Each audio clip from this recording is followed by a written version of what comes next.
Tenía 22 años y acababa de quedar huérfana, sin aliados en la habitación y sin lugar en la mesa, sin hermanos que hablaran por ella, sin madre que le sostuviera la mano, solo un vestido de mañana que ya no le entraba en las mangas y 11 chelines doblados en un pañuelo en su bolsillo. Y en la tarde del funeral de su padre, sus tíos quemaron su testamento en la gran chimenea de la sala de Bitforen, y dividieron la casa y las rentas entre ellos, dejándole solo una esquina descuidada del ala oeste, con el claro entendimiento de que debería estar agradecida por ello. Pero lo que ninguno de ellos sabía era que detrás de la vieja piedra del hogar en el estudio de su padre, sellado con cera y envuelto en tela aceitada, yacía una segunda copia de ese testamento, y todo lo que su padre había querido que tuviera. Acomódense, porque si es una historia sobre una joven que se negó a ser barrida fuera de su propio hogar la que quieren escuchar hasta el final, tómense un momento para suscribirse y cuéntenles en los comentarios desde donde en el mundo escuchan esta noche. Elizabeth Walker había nacido en Bitforen en la última semana de marzo de 1848 en la habitación superior, que miraba hacia el este a través de la avenida de Playa hacia el camino de la parroquia. Y durante los primeros 11 años de su vida había conocido la casa como un lugar cálido, lleno de humo de carbón y de libros, donde la voz de su padre resonaba por los pasillos y el paso rápido de su madre se oía en las losas de piedra. Su padre Edmund Walker era un caballero de campo de no muy gran fortuna pero de posición estable en la parroquia. 300 acres de buena tierra de Herefordshire, una casa de granja arrendada por una familia llamada Prouse, una hilera de 4 cabañas alquiladas a rentas modestas y la vieja mansión que había llevado el nombre Walker desde los días de su abuelo. Su madre Anne provenía de una familia de clérigos de Shropshire y había traído consigo un pequeño piano, un folio de Handel y la costumbre de leer en voz alta por las noches, algo que Elizabeth recordaría después como la forma misma de la felicidad. Cuando Anne murió de una fiebre leve en el invierno de 1859, cuando Elizabeth tenía 11 años, el piano se cerró y nunca volvió a abrirse del todo, y la casa se hizo más silenciosa, y su padre se hizo más silencioso con ella, aunque nunca se volvió frío. Fue en los años que siguieron cuando Elizabeth aprendió la casa de verdad, no como un niño pasa por las habitaciones, sino como una joven aprende de que está hecha una casa y que necesita. Esto fue en gran medida obra de la señora Hannah Byrne, el ama de llaves, una mujer de Barwickshire que entonces tenía 60 años, viuda, joven y sin hijos, que había llegado a Bitforen como muchacha de 19 años y nunca se fue. La señora Byrne era una persona delgada, de manos secas, con la espalda recta, que usaba pocas palabras y no esperaba ninguna en respuesta. Tomó a la niña sin madre bajo su brazo sin ceremonia y le enseñó todo lo que una mujer de la casa debería saber.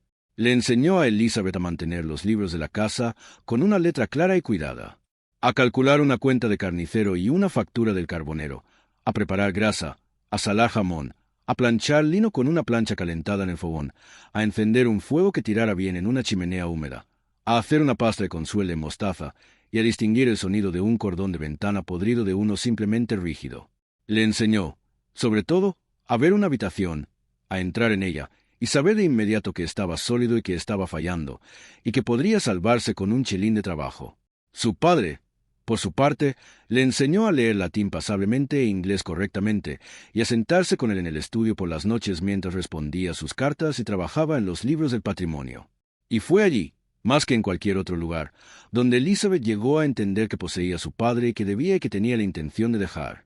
Era un hombre cuidadoso y justo, y no era ciego a sus hermanos. De sus 2 hermanos menores, el señor Roger Walker, comerciante de vino en Bristol, y el señor Thomas Walker, pasante de abogado en Londres, hablaba rara vez y nunca calurosamente. Y una vez, cuando Elizabeth tenía 17 años, y lo ayudaba a sellar un paquete para su abogado en Hereford, él había puesto su mano en su manga y había dicho muy en voz baja que la voluntad de un hombre era algo frágil en una casa llena de partes interesadas, y que había tomado medidas para que la de ella no lo fuera.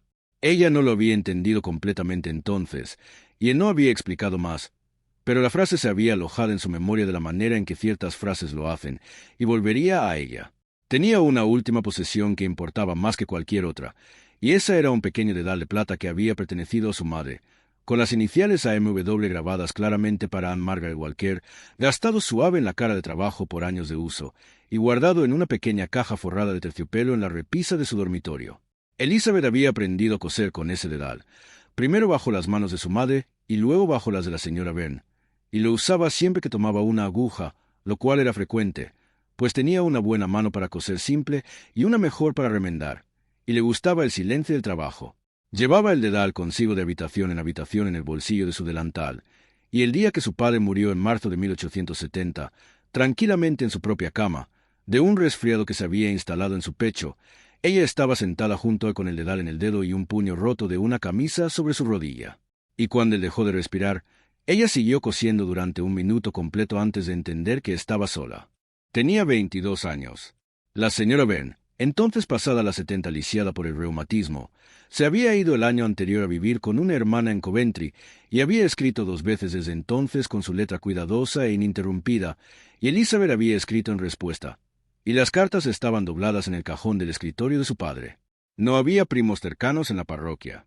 Estaba el vicario, el señor Pember, que la había conocido desde su bautizo, y estaba el abogado de su padre, el señor Ainsworth, en Hereford, quien había redactado el testamento 3 años antes y había depositado el original con los documentos de patrimonio en Bideford, tal como su padre había solicitado específicamente.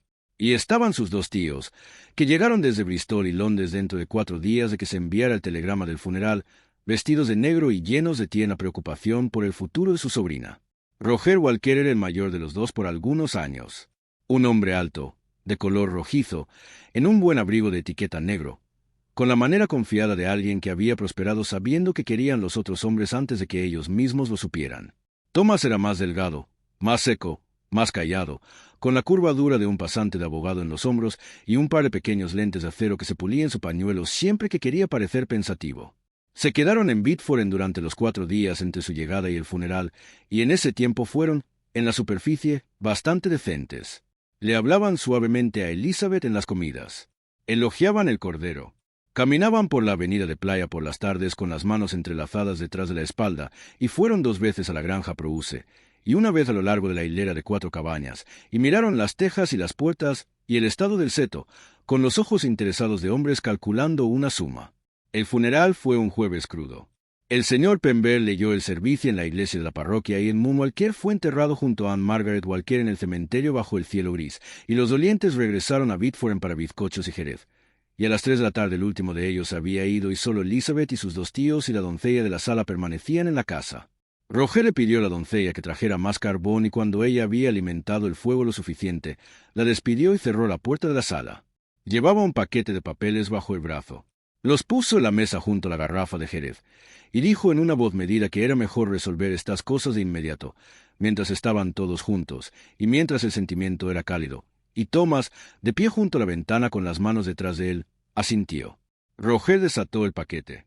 Levantó un documento doblado con un sello rojo a lo largo de su borde y dijo que este era el testamento de Edmund redactado por el señor Ainsworth en noviembre de 1867 y que habiéndolo leído entre ellos esa mañana habían encontrado que en su considerado parecer era injusto. Injusto para el nombre de la familia, injusto para la línea de los Walker, injusto a dejar una carga tan pesada de tierra y casa sobre una joven mujer sin marido y sin experiencia en negocios. Lo dijo sin levantar la voz.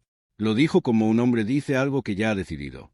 Elizabeth estaba de pie junto a la repisa de la chimenea con las manos dobladas frente a ella en el vestido de mañana que era apretado en las mangas porque había sido hecho para el funeral de su madre 11 años antes y soltado 2 veces desde entonces. No dijo nada.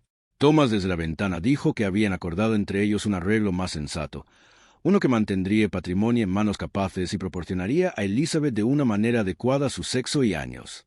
Y Roger, sin esperar su respuesta, sin pedir una, abrió la puerta de la gran chimenea con el atizador y puso el testamento en las brasas. El papel se encendió rápidamente. El sello rojo se derritió y se ennegareció. Elizabeth lo vio rizarse en los bordes y levantarse un poco en la corriente y ponerse gris. Y no se movió, y no habló. Y dentro del bolsillo de su delantal, su mano se cerró una vez alrededor del dedal de plata y lo sostuvo. La doncella de la sala no estaba en la habitación. El señor Pember no estaba en la habitación. El señor Ainsworth estaba a 25 millas de distancia en Hereford. Solo estaban los 3 y el fuego. Y cuando el papel se convirtió en cenizas, Roger Walker ya estaba sacando una segunda hoja más delgada de su paquete y poniéndola plana sobre la mesa. Era, dijo, un memorándum de entendimiento familiar. Thomas tomaría la casa y sus terrenos inmediatos. Roger tomaría las 300 acres y el arrendamiento de Prouse y las rentas de las 4 cabañas. Los muebles móviles se dividirían entre ellos por inventario. Y Elizabeth, querida Elizabeth, tendría las habitaciones del ala oeste para su uso, siempre y cuando permaneciera soltera y de buena conducta, junto con tales de sus propias ropas y efectos personales que fueran claramente suyos, y una pequeña suma trimestral, que establecerían sobre ella su discreción. Dijo que debería firmar al pie en testimonio de que estaba de acuerdo. Y Thomas sumergió la pluma y se la extendió sobre la mesa. Elizabeth cruzó la habitación y miró el papel. Lo leyó completamente una vez lentamente en la luz fría y ahumada. Puso la pluma de vuelta en el escritorio sin tocar la tinta. Dijo muy tranquilamente que no firmaría ese día. El color del rostro de Roger se elevó un poco. Los lentes de Thomas atraparon el fuego. Ella dijo buenas noches a ambos y salió de la sala y subió las escaleras traseras a su dormitorio en el lado este de la casa, y cerró la puerta y giró la llave y se sentó en el borde de su cama con los 11 chelines aún doblados en el pañuelo en su bolsillo y el dedal de plata en su dedo, y no lloró. Se quedó allí hasta que la casa estuvo tranquila. Luego se levantó y a la luz de una sola vela extendió en el colchón lo que era claramente suyo.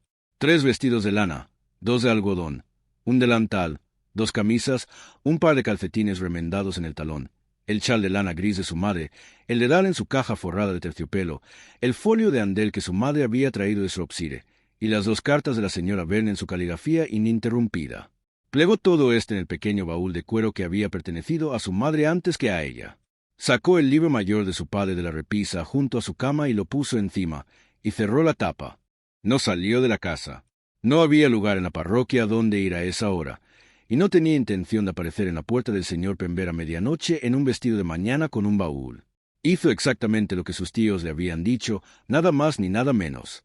A la luz gris de la mañana siguiente, llevó su baúl ella misma de un extremo al otro, bajando toda la longitud del largo corredor superior, pasando la puerta cerrada del estudio de su padre, pasando el armario de ropa blanca y la sala de escuela vacía, y a través de la puerta de doble batiente que separaba la casa principal del descuidado ala oeste. El ala no había sido ocupada por más de 20 años. El corredor más allá de la puerta de doble batiente olía a hollín y yeso frío y ratones. El corredor en el piso había desgarrado en lugares hasta las tablas. Había 3 habitaciones en el piso superior y 2 abajo.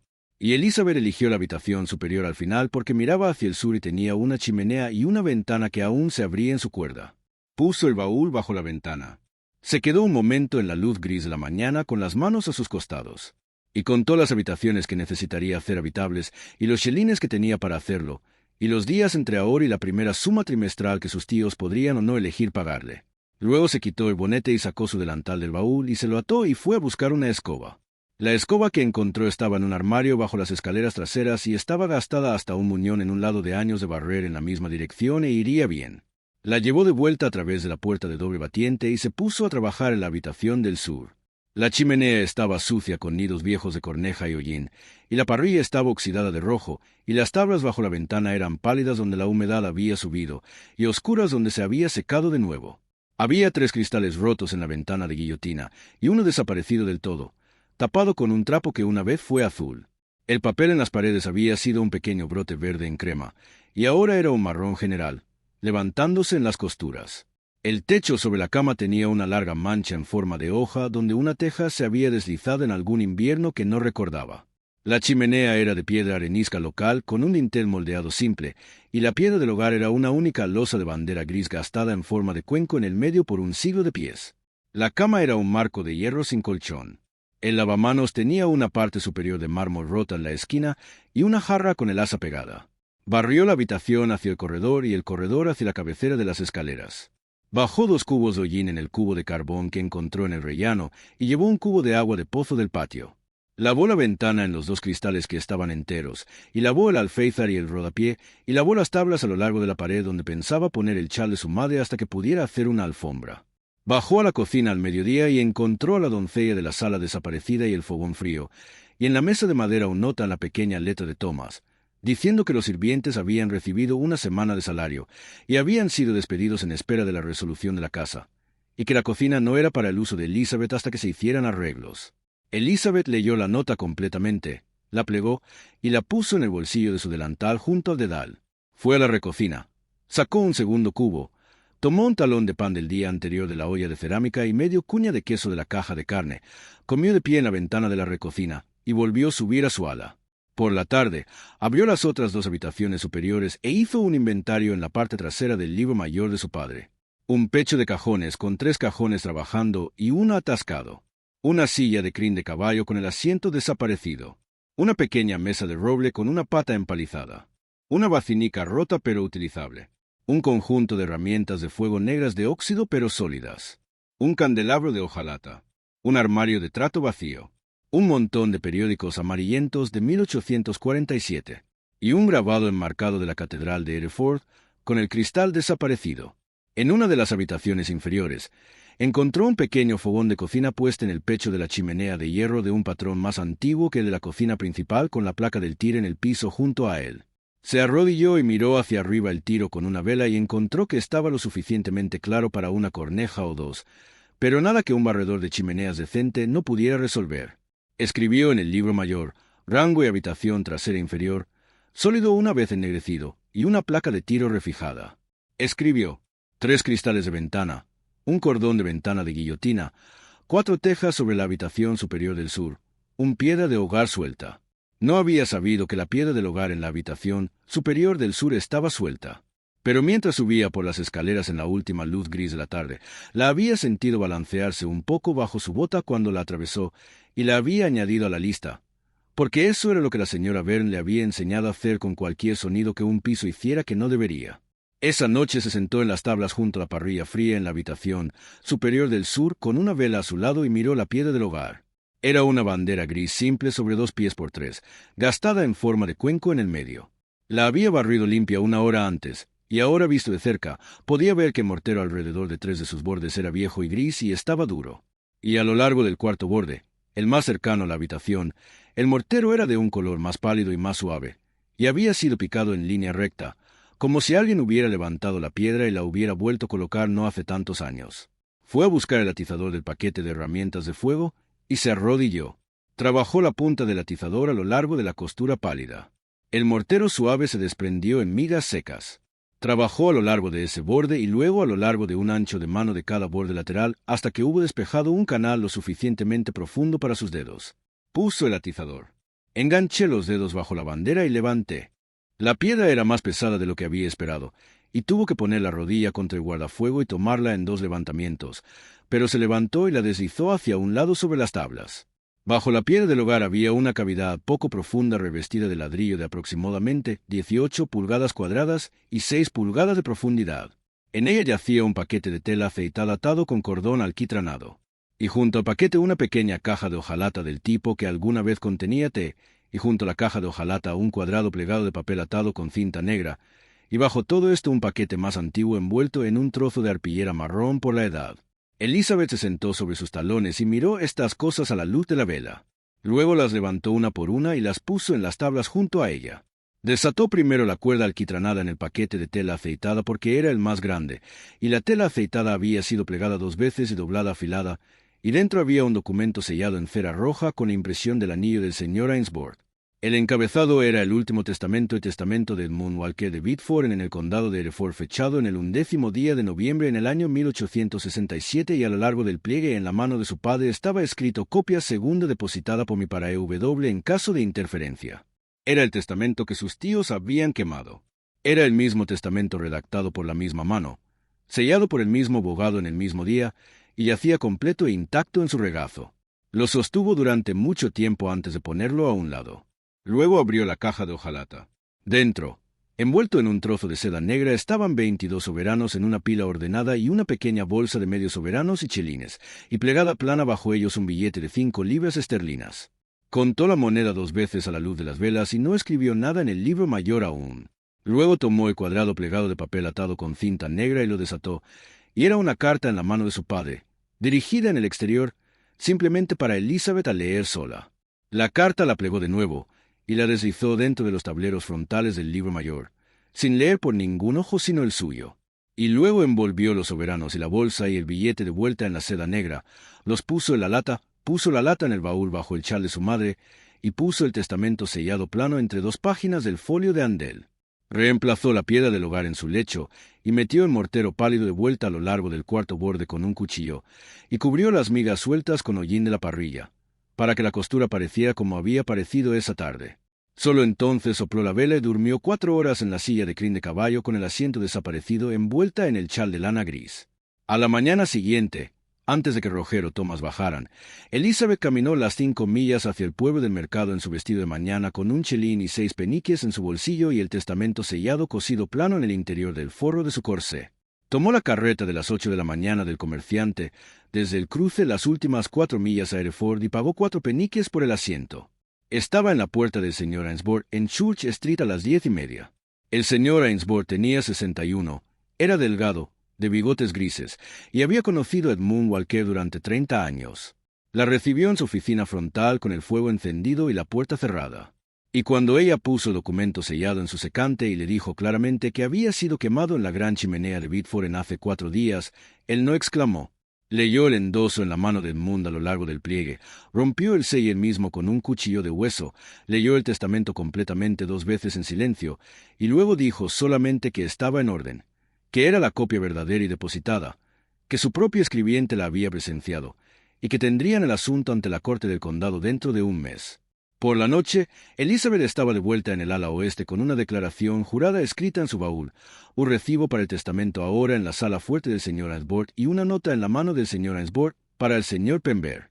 Caminó media milla a la vicaría a la mañana siguiente y puso la nota en la mano del señor Pember en su propia puerta. El señor Pember tenía 73, delgado, cabello blanco, la había bautizado, y leyó la nota 2 veces en el escalón antes de preguntarle si entraba. La sentó junto al fuego de su estudio, le dio una taza de té y un trozo de pastel de semillas, y dijo que había estado presente en la sala la tarde del funeral hasta las 3, y había visto el testamento sellado en el escritorio del estudio hace 3 semanas cuando había ido a visitarlo, y que juraría ambos hechos ante cualquier corte en Inglaterra. La citación del condado se entregó a Roger Walker y Thomas Walker en la segunda semana de abril por un escribiente del señor Ainsworth en la sala donde habían quemado la primera copia. Roger se puso rojo hasta el cuello. Thomas se pulió los lentes. Ninguno de ellos le habló a Elizabeth ese día más allá de civilidades, y ninguno de ellos entró en el ala oeste. La audiencia fue fijada para el 12 de mayo en el City Hall. Mientras tanto, Elizabeth trabajó.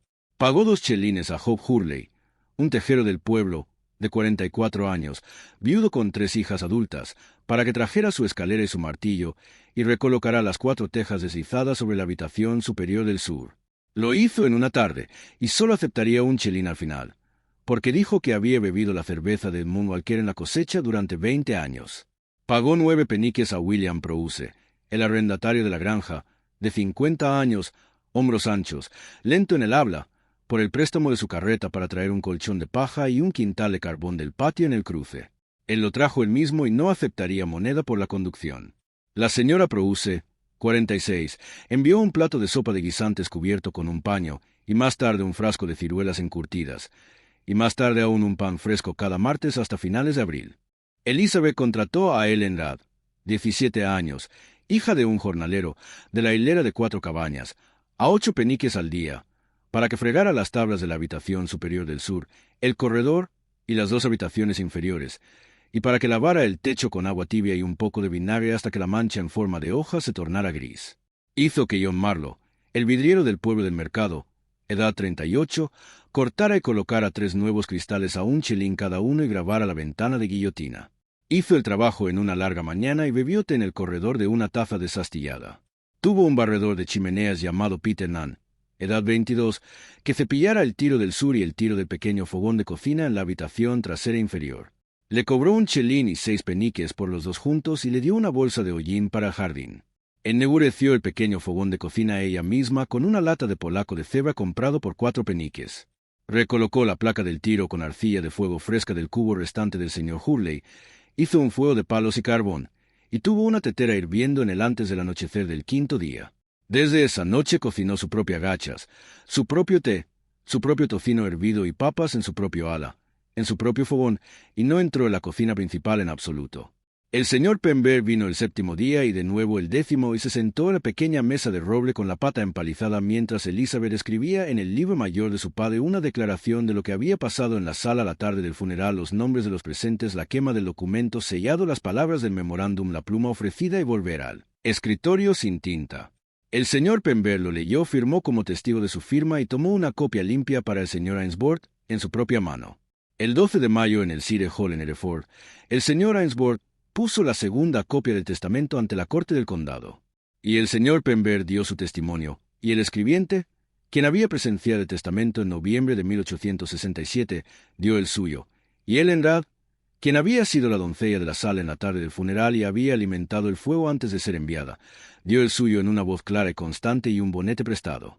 Roger y Thomas fueron representados por un abogado de Bristol que argumentó en vano que el memorándum representaba un entendimiento familiar y que la segunda copia había sido depositada impropiamente. La corte falló a favor de Elizabeth Walker antes de comer. El memorándum fue descartado. Se ordenó que el patrimonio fuera restaurado a ella como legado según el testamento de Edmund Walker fechado el 11º día de noviembre de 1867 y los costos fueron puestos sobre Roger y Thomas conjuntamente. Roger dejó Biddeford en esa misma noche en el carruaje de alquiler de la posada. Thomas se quedó un día más para recopilar sus papeles y luego tomó el tren a Londres desde Hereford. Ninguno le estrechó la mano a Elizabeth en la despedida. Ninguno ha cruzado la avenida de Playa desde entonces. Elizabeth no se mudó de inmediato a la casa principal. Se quedó en la habitación superior del sur del ala oeste durante el verano porque el trabajo que había comenzado allí no estaba terminado y porque era más tranquilo y porque era suyo por su propio trabajo antes de ser suyo por ningún título. Hizo que la mancha en forma de hoja fuera pintada en julio con 2 capas de calorías. Y él enrada empapelada las paredes en septiembre con un pequeño patrón de rosas comprado en el mercado a 5 peniques la yarda.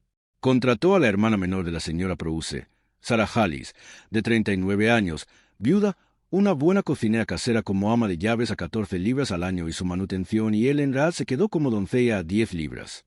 Escribió una carta larga a la señora Verne en Coventry describiendo todo desde la quema del testamento hasta el hallazgo de la piedra del hogar hasta el veredicto en el City Hall, y la señora Verne escribió de vuelta en su mano de Warwickshire ininterrumpido una carta de 4 páginas que Elizabeth plegó en el libro mayor de su padre junto a las anteriores 2. A través del otoño entró en las habitaciones principales de una en una. Hizo que el señor Marlowe recolocara un cristal en la sala de donde la quema había ennegrecido el techo sobre la chimenea. Hizo que la gran chimenea fuera sacada y la chimenea barrida 2 veces y una nueva cesta de fuego colocada. Hizo que el piano fuera afinado por primera vez en 11 años, por un hombre llamado Robertin de Ledbury, de 56 años, quien vino en la carreta del comerciante con sus herramientas en una bolsa de doble de bayeta verde y trabajó en él durante 1 día y medio y preguntó al final si la joven señorita tocaba. Elizabeth dijo que no, pero que su madre lo había hecho. El señor Finn se inclinó y dijo que el instrumento se mantendría ahora para quienquiera que viniera a él. Mantuvo los libros mayor de su padre.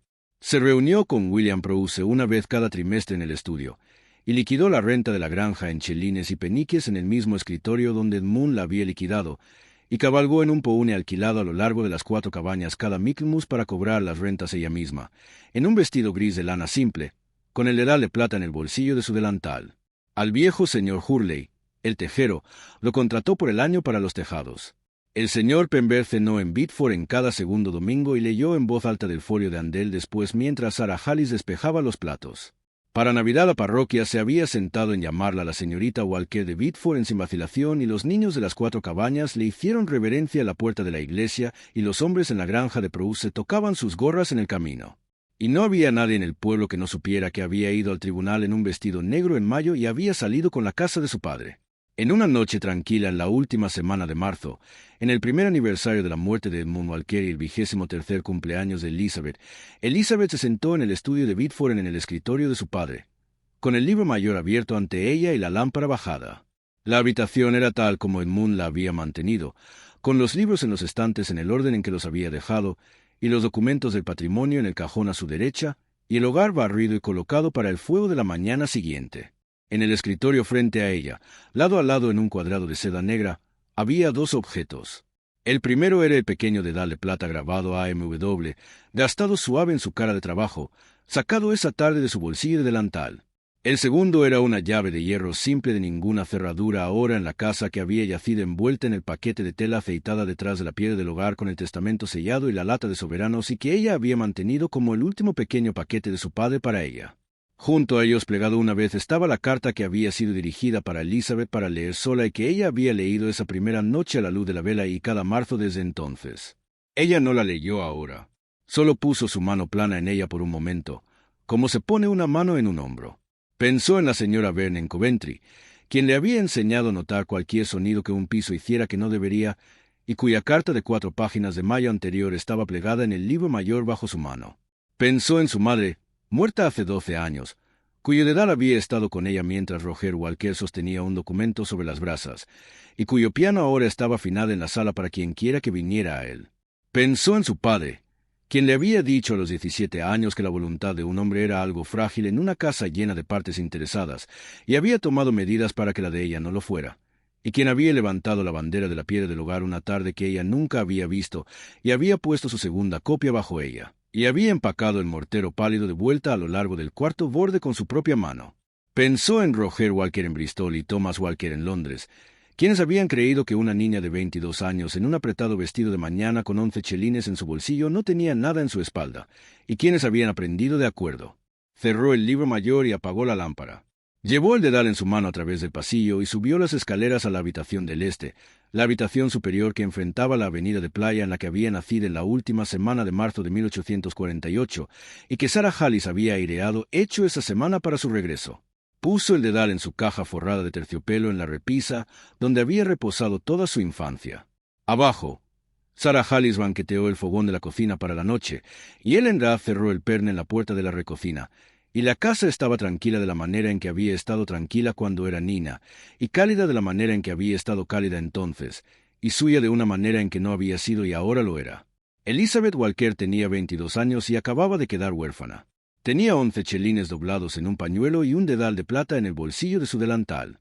Y la dejaron en una esquina de un ala descuidada y esperaron que estuviera agradecida.